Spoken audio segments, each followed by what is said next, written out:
réjouissances du carnaval ont beaucoup perdu de leur vogue et de leur éclat au cours des 19e et 20e siècles. Mais Rio a su conserver les grandes traditions et durant 4 jours, le carnaval est un véritable tourbillon de couleurs, de musique, de fièvre. La population en transe semble comme possédée. Une communion identique, celle de la joie, unit tous les cœurs. La rue appartient à la foule.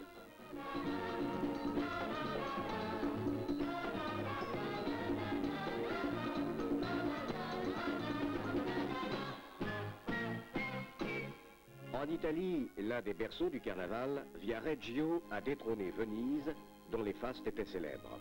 Chars somptueusement parés, toute l'année, des spécialistes qui se transmettent leurs secrets de père en fils font preuve d'audace et de talent pour confectionner ces véritables chefs-d'œuvre dont aucun ne passera à la postérité.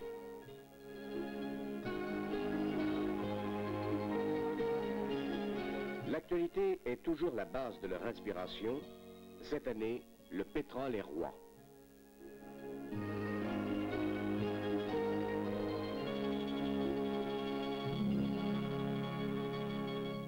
Mais nulle part ailleurs qu'en Belgique, on ne trouve participation de la foule plus enthousiaste, plus truculente, plus bon enfant.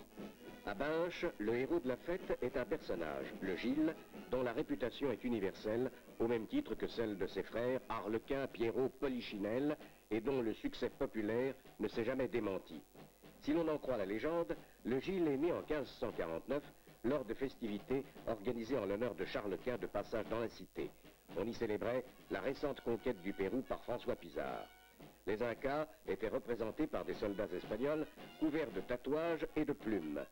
L'un d'eux, prénommé Gilles, se fit particulièrement remarquer par sa beauté et son entrain, et son nom demeura attaché à ses réjouissances.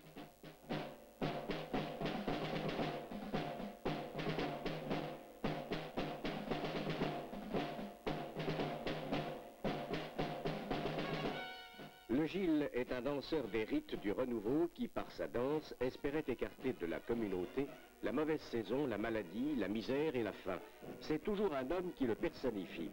Il offrait autrefois du pain, aujourd'hui les oranges ont remplacé le pain. La danse du Gilles est un simple martèlement du sol qui, au fil des siècles, n'a jamais subi de changement. Mais ce rythme obsédant est étonnamment contagieux.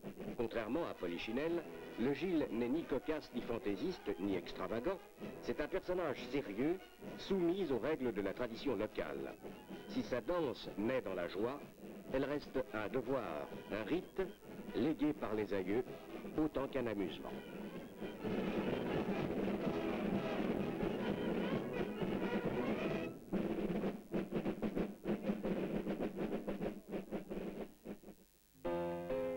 On peut voir actuellement à Paris, dans une galerie de la rue Jacob, ces étranges et belles les photos d'Irina, 1000 parfums de fleurs s'en exhalent.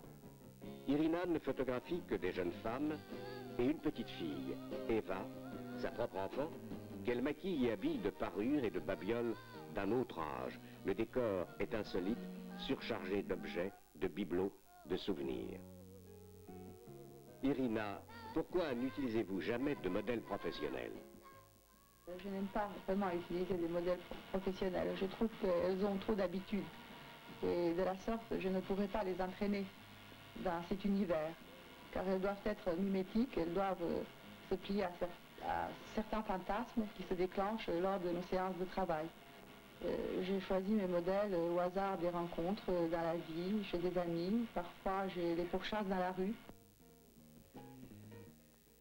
Pourquoi ce style de photo et pourquoi? Je n'appelle pas ça une époque révolue. Ce sont des photos oniriques qui sont issues d'un univers qui m'appartient.